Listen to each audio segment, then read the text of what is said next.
So what's most important to you in making your next move? Maybe you're looking to downsize into something a bit more manageable. Or maybe you're a young professional that would rather spend your time hanging out with friends and socializing rather than cutting the grass for hours on the weekends in the Tallahassee heat.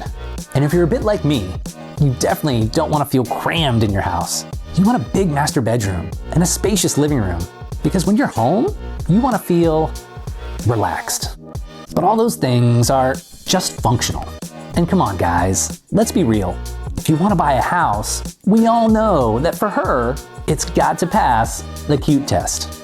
If it's not cute and stylish, it just ain't happening. Fortunately for you, 2959 Bayshore Drive checks all the boxes. So let's go inside and see how simple yet spacious, low maintenance, and super cute all merge into one amazing home. Check it out.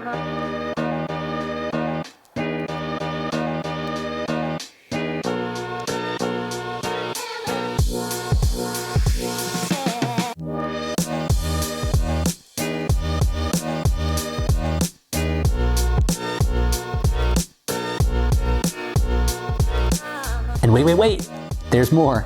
Here's the icing on the cake. This home is less than 5 minutes to places like Planet Fitness, Ology, and Ace Hardware. Not to mention, you're less than 10 minutes to the Market District and Bannerman Crossing. And you're literally less than 2 doors down from the community park. So if simple yet spacious, low maintenance, and super cute are on your list of must-haves, then you need to make 2959 Bayshore Drive your next move. Set up your showing today.